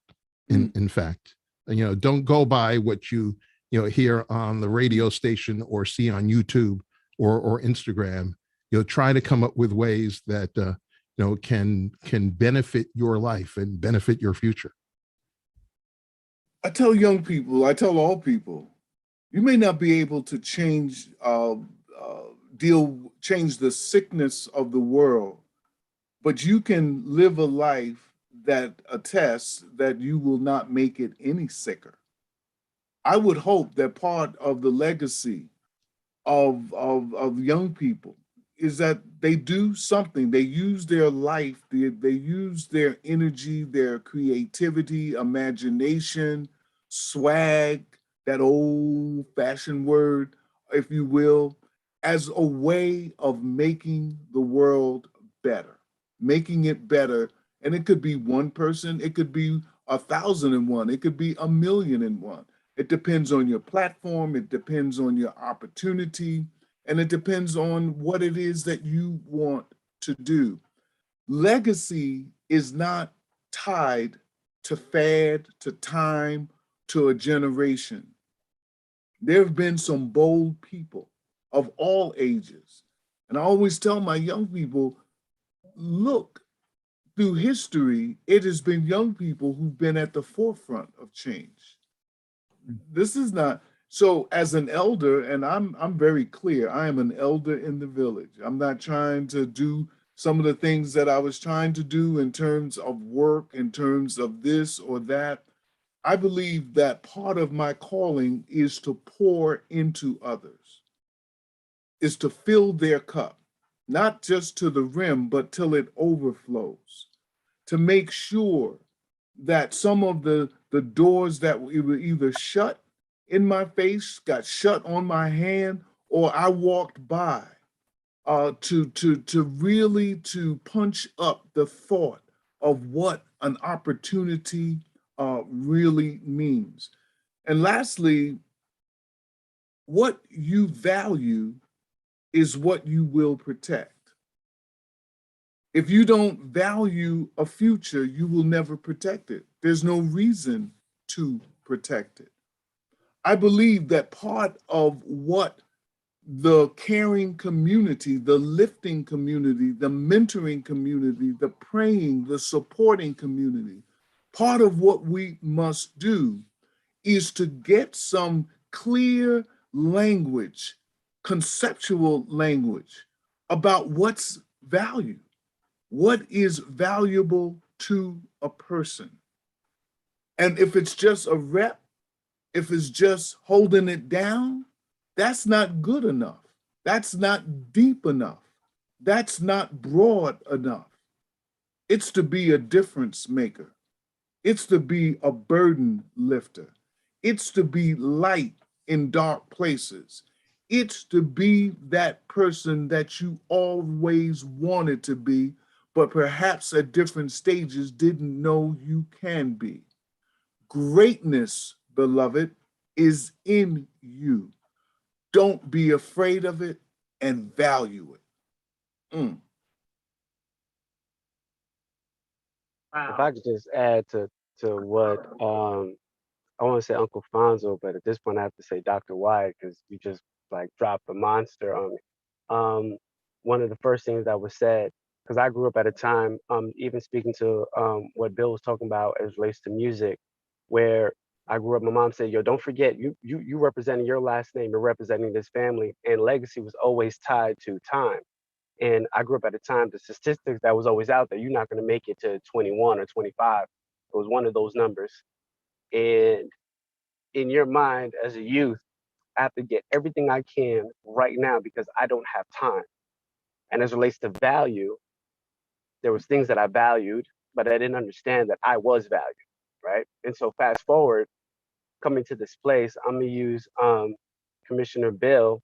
I remember being in a weird space. We lost an incredible, just an incredible figure, Dr. Luis Osorio, and I remember being broken up about it. And one of the things about being amongst legends that are creating so much legacy in this talk right now was Bill actually came looking for me, and he had heard I was totally distraught. I didn't know this, and so he just asked me how I was doing, and in my mind I'm like, Commissioner, and I totally break down, and he was untethered and just giving me a hug. And at that time, he was not even commissioned. He was just Bill, and I was just Jerry, and he was just lifting me up in that moment. I didn't even see that coming, and I had saw him talk about legacy. I saw him do a bunch of incredible, amazing meetings, but in that moment, all of that stuff manifested itself with that level of approachability. In that moment, I was like, it's not just a talk, but it's also a valuable thing that's happening present right now, right here. And when you see that stuff, it eliminates everything that you said, Uncle Fonzo, when it comes to what does that look like? What do you value that you are value? And that legacy starts right now, right here, with every decision you make, building up the character that you are. So I just want to echo everything that was being said, and that just really hit me a certain kind of way. So just appreciating the gems that are in the room. Mm.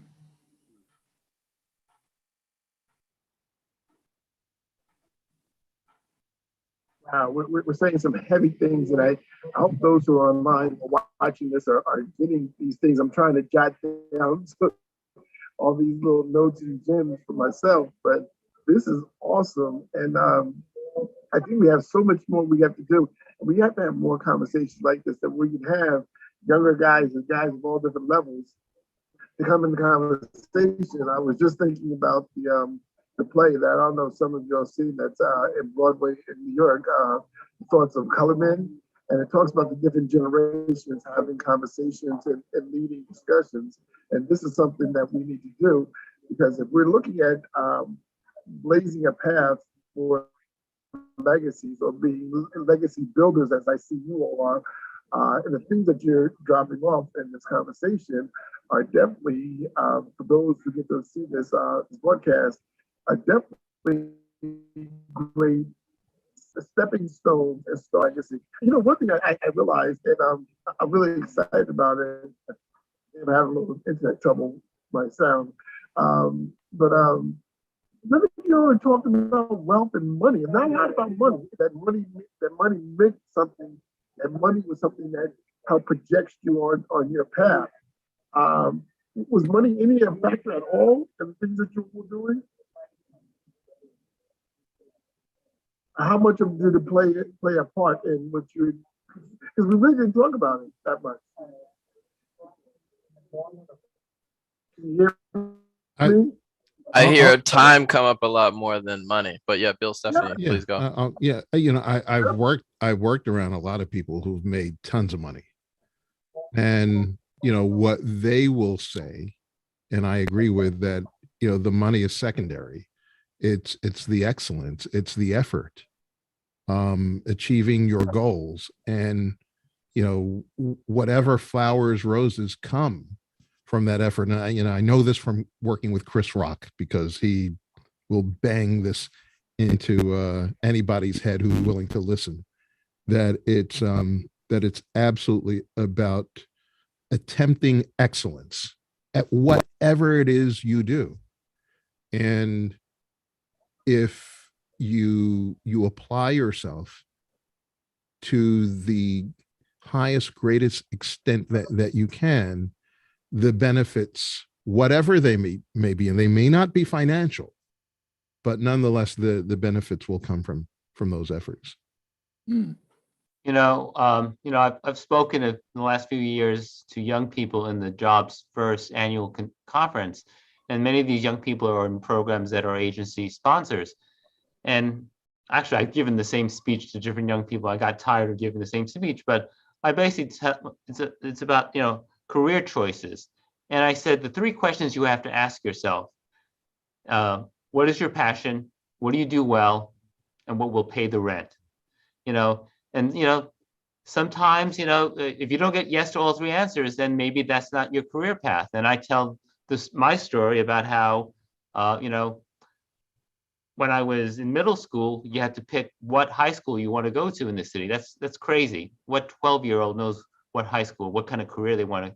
So when I was 12, Neil Armstrong landed on the moon, and Star Trek was on television. And so I was going to be an aeronautical engineer. And somehow I got into Brooklyn Tech. In fact, I was in the last class before the test was the only criteria. So I got in not so much because I took the test well, because I guessed the last 10 questions, because I was a good student. Got in to Brooklyn Tech and didn't do well in math, realized aeronautical engineering was not going to be my career path. And then I had an English teacher, remember her name, Rose Alaka. Maybe you had her when you were at Brooklyn Tech. I know her. Who knows her? Oh, you know her, right? Yes. So I look at Rose mine. was my English teacher, and she said, you wrote well, you spoke well, you should think about writing and journalism as a possible career. And so I tried my hand at journalism when I went to City College. Couldn't pay the rent. And, but because I enjoyed writing and expressing myself, I volunteered with a community group to write press releases. And I said, that's how I became the leader of this nonprofit in Chinatown. And there's sort of an epilogue to the Rose Alaka story. Fast forward 25 years, I graduated in 1974. So this is like 1999. I'm with a nonprofit. We're at a meeting at the United Way of New York City, and we're working on a proposal for school leadership teams. And I'm sitting at this long conference table, and at the end, this woman looks like my English teacher. And I went up to her afterwards, and she was my English teacher. And she was a consultant to United Way. That's probably where you know her from. She's a consultant to the nonprofit world. And so for me, it was never about money. It was always about fulfillment, about feeling like you're pursuing your passion and you're making a difference. And so hopefully, for young people that's the choices they make. What's their passion, what they do well, and what will pay the rent? Because, you have to pay the rent.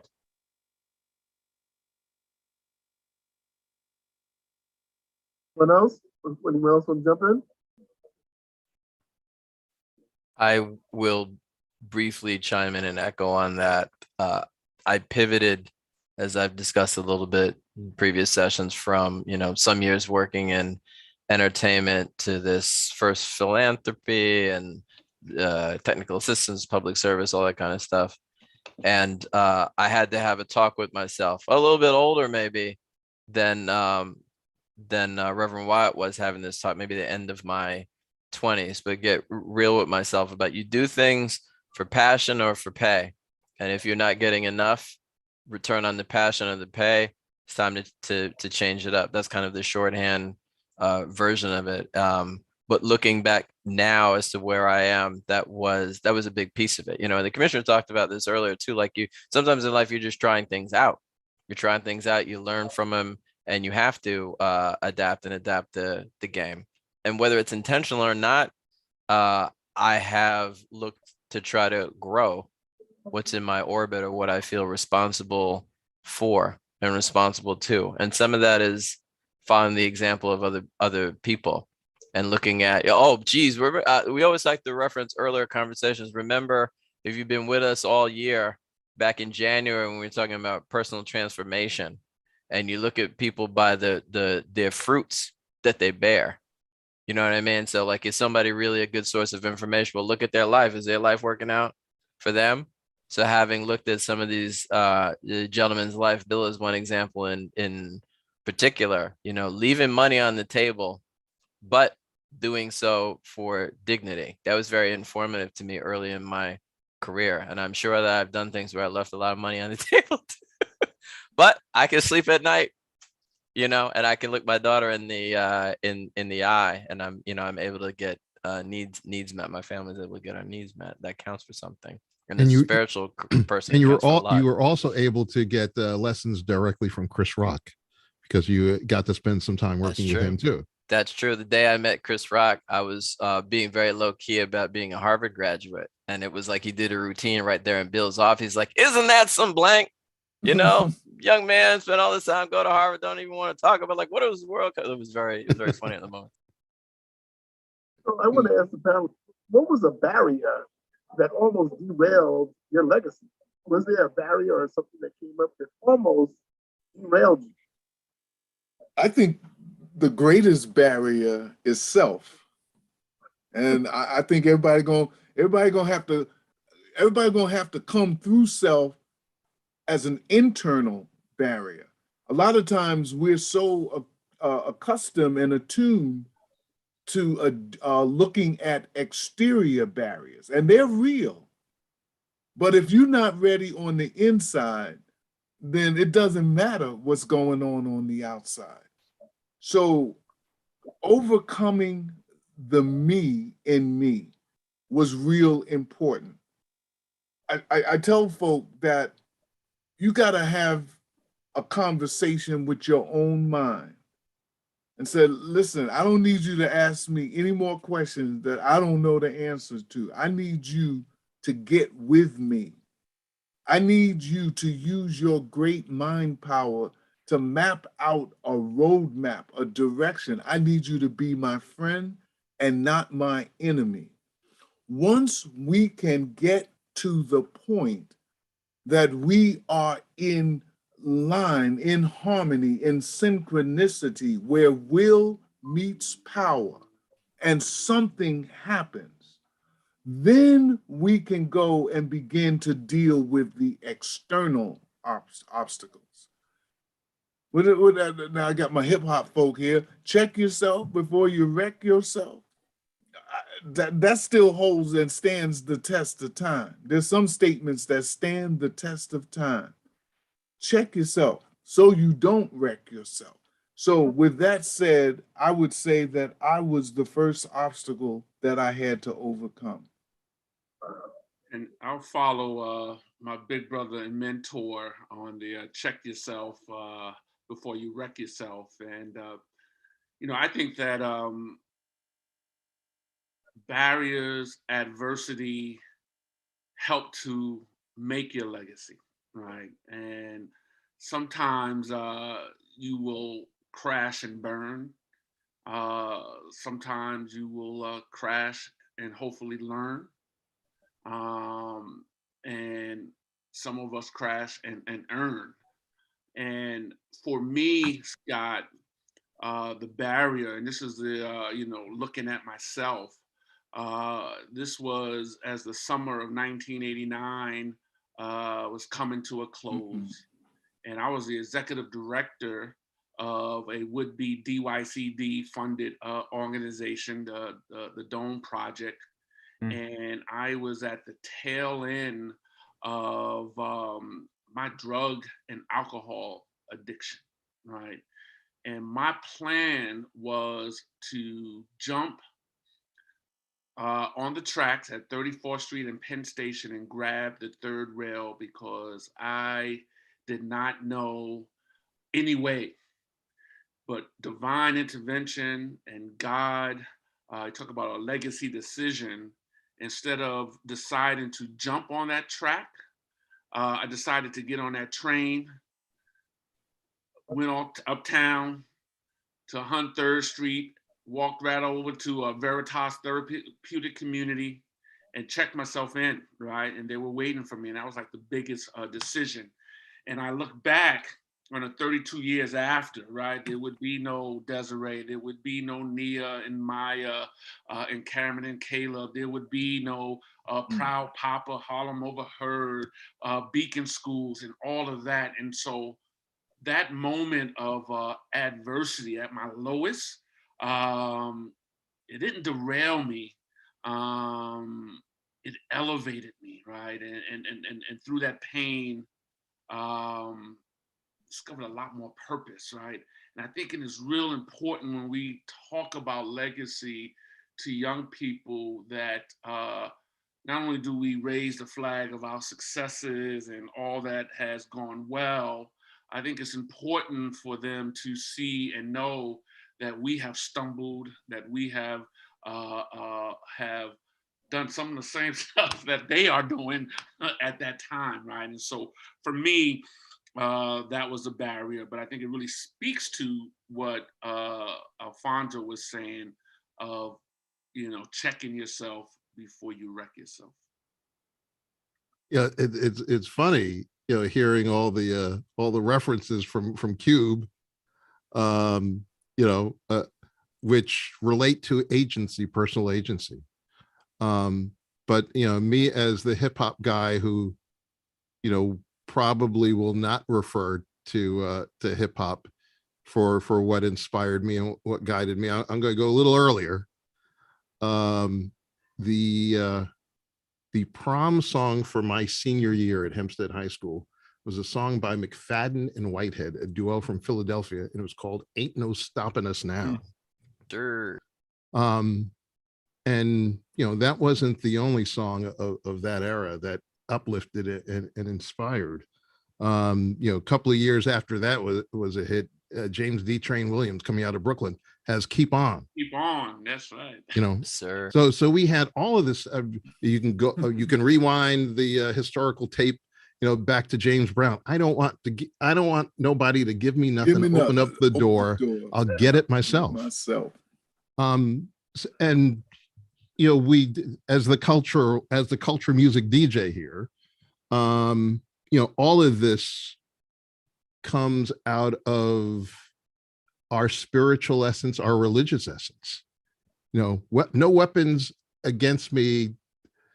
formed against me shall prosper. Isn't that right, That's preacher? right. Isn't that? Didn't someone brother, you got it, brother. On the second take, you got it. Yeah. So the music and the culture that guided us every day had a spiritual essence, had a soulful essence, had a divine essence.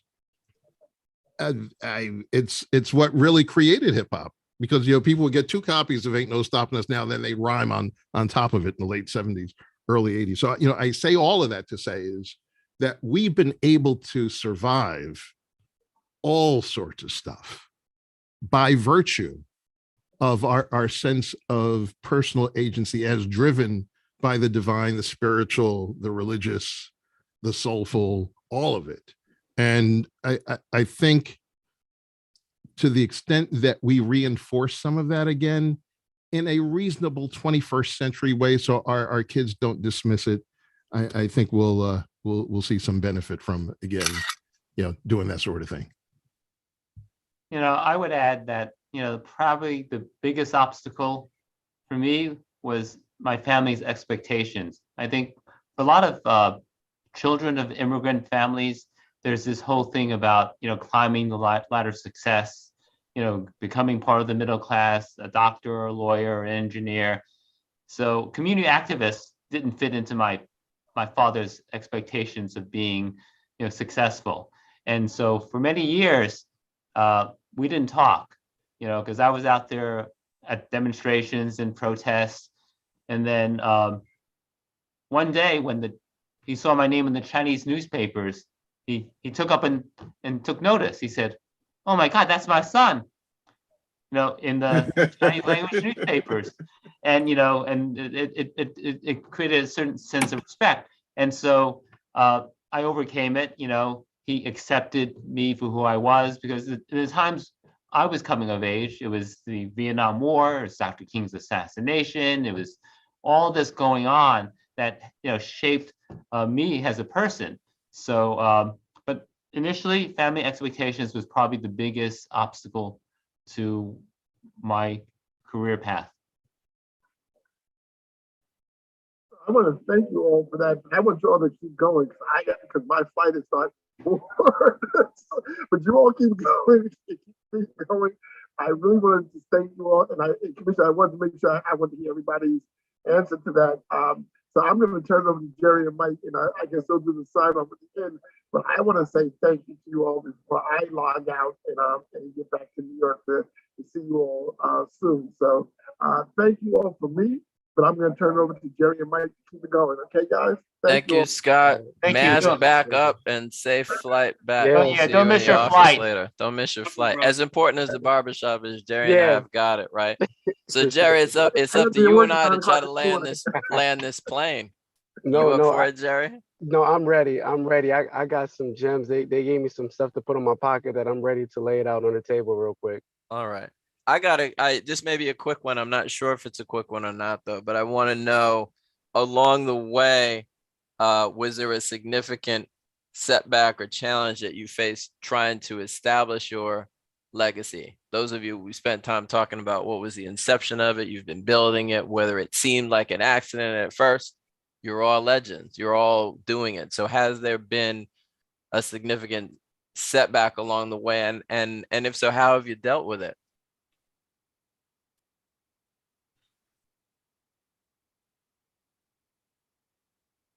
I'm gonna call on Bill Stephanie while the other guys are reflecting. Uh, direct setbacks. Any way you think about it. But I think folks who are absorbed in our conversation, we Yeah. talked about kind of getting started, and I think like haters out there, people who are not feeling the direction that you're trying to go, the naysayers, people with a different agenda. How have you dealt with those sort of things along the way? First off, it's a part of life. No one, not everybody's going to be on your team. In sports, there's always opposition. There's always somebody playing defense. I always say that Michael Jordan would get double and triple teamed. And theoretically that's unfair, right? He's on the court, he'd be in the corner, and now he has one single man on him. Now they're going to throw some help defense on him. Now they got three folks on him, 3 players on him. Got a center and 2 guards, and that never stopped him. They say, okay, fine. So you got 3 people on me. All right, I'm going to pass to Scottie Pippen. Now they're not talking today for all sorts of reasons. If you saw the Last Dance documentary, but when they were on the court together, Michael Jordan had enough confidence to say, it doesn't matter that I have 3 people on me playing defense. In fact, that's a compliment. I'm going to win this anyway. And, I've tried to look at life, very much the same way, that when there is something in front of you, an impediment, that you take it on. And it can be health, it can be relationships, gone through business partnerships that fail, projects that don't go well. But when that sun comes up the next day, and you hate to be cliched, but I mean, it's just true. It's just that if you feel confident that the next day is coming, that the sun is going to come up, and you enjoy seeing those suns come up, and that the alternative, at least at this point, is not very pleasing, you try to figure it out. And I take confidence in knowing that folks who came before me, who experienced things far more difficult, far more challenging. And just to sum up very quickly, Ted Stepney and Estelle Bonilla Stepney, when they got married in Harlem, prior to my birth, decided to travel to Los Angeles by car. So this is 1961, October 1961. So they used the Green Book for their accommodations on the way, driving from Harlem to Los Angeles and then coming back. So I was literally conceived in segregation. Now, Michael Bobbitt, this, I used to jump on, the business class, first class, American Airlines out of JFK, go stay at the Mondrian or whatever place, in Los Angeles. It was their sacrifice and their parents' sacrifice and their parents' sacrifice that allowed me the ridiculous comforts that I was able to experience as I made my way through life. And it has been my goal to make sure that I'm doing for my kids and their kids, and again, the folks around them, to try and leave a better legacy for them, impact the same way that my parents, grandparents, and great grandparents did. So that's what animates me when there's difficulty. I don't think there's one thing that I could say was a setback. I think being in public service at a time when there were very few Asian Americans in public service, and Margaret Chin and I would talk about this, when we got started 40 years ago, there were no Asian American elected officials in this city. There was a school board member, Janice Wong, I think. And that was it. And so when I would got my first job at under Governor Mario Cuomo at the State Division of Human Rights, I would go to other state agencies. There would be no Asian Americans. So I always stuck out. I didn't fit into. Asians weren't supposed to go into public service. We were supposed to be doctors and lawyers or engineers. And so it's just the sense that you didn't belong here. Asians shouldn't be in politics.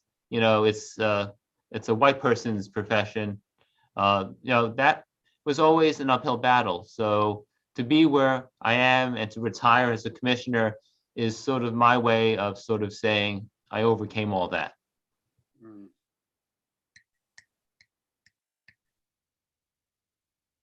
I think it's also connecting the dots. Nobody sends you to connect the dots school. And the dots could be all over the place, and concomitantly, you, me, I could be all over the place trying to follow the dots, but they're not connected. Once they became connected, it became clear that there was a destination. I did a funeral for a young lady, 14 years old. She was shot on a school bus. On a public transportation bus in Jamaica. 50 Cent paid for her funeral, paid everything. I'm there and I'm the eulogist. And I saw all these young people in our church at Greater Allen Cathedral. And I'm saying, I asked for permission to speak to them. And I apologized to them. I apologized because I told them, and this is about connecting the dots. I told them that we, the adults, have mastered how to talk about you, but have forgotten how to talk to you. That we did not tell you that you have a legacy, that you have a destiny. And we have not told you that we love you. We've got to connect these dots and find that direction. I could possibly say I'm still looking like, what do I really want to do in life? I was a teacher.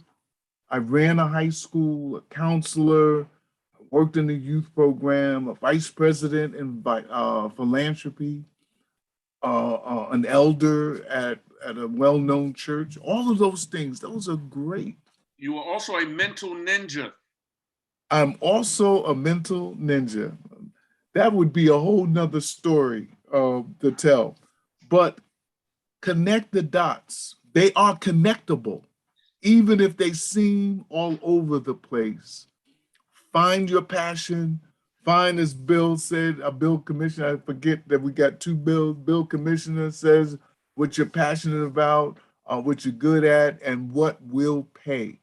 Because I don't care who you are. You can con other people, not that we got con artists, but guess what? You can never con Ed. Little joke there.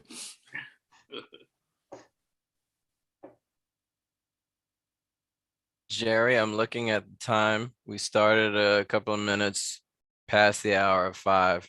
So I think we can indulge with kind of quick closeouts from our panelists. How do you want to go? How do you want to say that, Jerry? All right. I don't know if you want to give last words and we close out, or that sounds about right. We're at that time, or I have a little something because, like I said, they gave me a lot of stuff. I have stocking stuffers right now. I have stocking stuffers with some things that were left for me today. Let's do it this way. Our panelists, if you have a final word, a word or phrase, or like we've spent time on legacy. What do you want? What are your parting words? And then I'll give it back to you, Jerry. parting words on legacy, folks. I'll be quick. First of all, I was honored to be here, and thank you for the invite. I learned so much, and Jerry, I got some stocking stuffers and gift wrap bags as well. And one of the things that struck me tonight was just the storytelling. And Jerry, when you were telling the story about Commissioner Bill acknowledging you during your pain and all the other stories, and so legacy is so much about what are the stories people will tell about you when hopefully you're there, right? But when you're gone. And the other thing I would say in closing is become your own eulogist. Write your eulogy. If you're thinking about a legacy, write your own eulogy. I had an executive coach take me through that process, and it will reveal priorities, perspectives, and that is something that anyone can do. And don't wait for someone else to do it. Write your own eulogy. Be bold, be bad, and live into it. I'll say that, to me, legacy is about living your values and your beliefs. It's not about material gain. It's not about whether they're going to write a new story about you, but living your beliefs and values, because that's in the end what people will remember about you. I would say be a difference maker. Make a real difference in your life, in the lives of others. I tell folk that I get close to, take what was designed to destroy you and you destroy it. And to me, that is demolishing the inner and outer, internal and external obstacles. I don't see myself as a famous person. I'm Fonzo. I'm a brother that was born in the South Bronx, in poverty. And I didn't know I was poor till we moved to Queens. And I found out that my friends would get toys every Christmas. That wasn't the legacy where I came from back then in those struggling days. I'm the son of a sharecropper. I needed to pause there. I had no idea where I would go. I had no idea that one day I would sail on the Emperor of Japan's yacht in the Tokyo Bay. That's why you just gotta stay with it. You said a saying, I'll leave legacy with this. It's from the Old Testament scriptures and the prophet Habakkuk.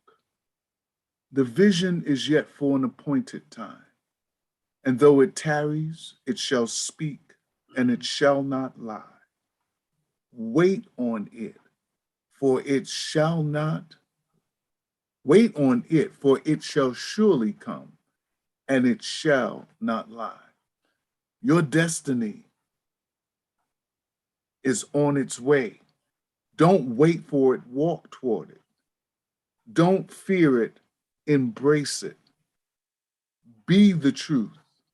Don't just speak the truth, be the truth that you speak. That's it for me. Glad to be in the barbershop. He cut me a little close though, but I'm glad to be in the barbershop. Thank you, everyone. Bill, is your audio? Yeah, Okay. just fixed it. Yeah, we are in the barbershop, but again, some of us are challenged, I guess, in that regard. What's the saying? That grass don't grow on a busy street, because we're all trying to figure it out. What has been said before me, I can do no better, and that you always have me following Fonzo Wyatt just makes it even that much more difficult. And I got to say, as I just said to him in the chat, that he was one of the superstars, Michael Bobbitt. When I used to leave the office to have all of these meetings with different folks who were changing the world, that it was Alfonso Wyatt, it was John Bess, Bill Howard, Jeffrey Canada, Floyd Flake, during those late 90s, early 2000s, that gave me direction and reinforced the importance for me of leaving a proper legacy. So yeah, it's legacies, certainly, but it's also, as we say in the business world, scaling. That as we all network, Michael Bobbitt brought me into this because of our friendship and our brotherhood for 3 decades, but reconnecting me with Fonzo, reconnecting me with Sean Dove. Last time Sean Dove and I did something together, I think it was the Meeting the Fatherhood Challenge event at the Apollo Theater in the mid 2000s. Introducing me to Jerry, meeting Commissioner Bill, all of this, of combining legacies for maximum impact. That's how I like to see what we just did, and like to see more of these instances and these sorts of gatherings, so that we can do what we got to do. Sorry. Thank you again. Thank you, Bill Stephanie. Thank you, Sean Dove. Thank you, Reverend Wyatt. Thank you, Commissioner Chong. Thank you for contributing to a 25-year legacy for DYCD. And I want to thank everyone that joined this conversation, and hopefully we answered questions that you have. And if you're a New Yorker, if you're informed by today's conversation, we're looking forward to learning your legacy as it unfolds too. We try to tie every conversation back to resources. So if nothing else, and from the YouTube channel, I think you can see all the archived, the other conversations of it, but just make sure that you Google us, make sure you go to the DYC Locator app. There's a wide array of services that we provide around the city. So if we can help assist you and whoever else is in your village in the interest of building that legacy, 5 years from now, you should be running this barbershop and the city and other things too. So, join these gentlemen present so that we sustain and build a legacy across New York City. I will remind the group, the next barbershop talk will be on December 28th. We're going to go back to our usual time, which is 6 to 8 p.m. live. So come check us there on YouTube.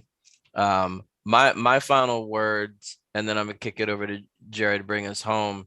I want to thank my father, rest his soul. I want to thank my mother. I want to thank these gentlemen who have helped support and position me to try to be a useful public servant and a decent brother, and I want to thank Ed Towns, because that was the first time that I had personal access to someone who was like, "You're a congressman? Oh, you live in Brooklyn? You look kind of like my dad," and like me, like, "Oh, okay, cool." Like, I think that helped set me on a path and direction, just by seeing people in your community start visioning different things for yourself. So I want to give a shout out to that brother as well. Too many comments from the top rope. I can't even really pick one, so I'll leave that to you, Jared. There were a lot of gems dropped. I can't even choose. I was actually trying to take notes during some of the sessions. So, Jerry, bring us home. I appreciate it. I got to start off the same way you left off, with just thank yous. Thank you, Dr. Wyatt, who allows me to call him Uncle Fonzo. Thank you, Bill Stephanie, words of wisdom, Sean Dove, Commissioner Chong, Mike, for being definitely big brother and mentor, and Scott, travel out there safe. Just thank you for reinforcing my legacy and enhancing that, as well as reframing what that was. I remember growing up, legacy was just survival. It was trying to get to a specific destination. It was whether based off of material or maybe even a person. It took a long while to realize that it was a character development action step that starts right now. And one of the things, of all the things that I've heard, the value of self, the distractions, the expectations of others' opinions, and understanding that it happens right now, right here with you. And every action, character step that you take right now, you are building on top of something great, surrounding yourself by other great people to take it to that next step. It reminds me of this place called Alignment. And there's this faith phrase you hear a lot: God will never give you more than you can bear. And a lot of times you'll hear, hey, God, my back is breaking, my leg is tired, but you said you never give me more than you can bear. And God repeats it back: I'll never give you more than you can bear. And he repeats it again to a point where he's like, if you're hurting that much, you have to consider, maybe I didn't give you that. What is that? What are you actually lifting? And just realigning yourself with your passion, your purpose. And if you lean into that, all you'll be doing is taking those action steps into the legacy that you're already building. So I'm grateful for this space to take in these amazing words, to reinforce the place that we are. And I hope everyone listening got another taste, an opportunity to step closer into their own legacy. Please check us again December 28th for another barbershop. I know Bill said, he's like, hey, maybe I don't have enough, but we do shaves too, so don't even worry about it. So we say that knowing that there's a space for everybody in the barbershop. We appreciate you. And just signing off, catch you next time. Again, safe travels, Scott, our other co-host. And thank you everybody for just planting amazing seeds and great gems into this barbershop. Thank you. Take care, everybody. Thank you. Take Bye. care. Happy holidays.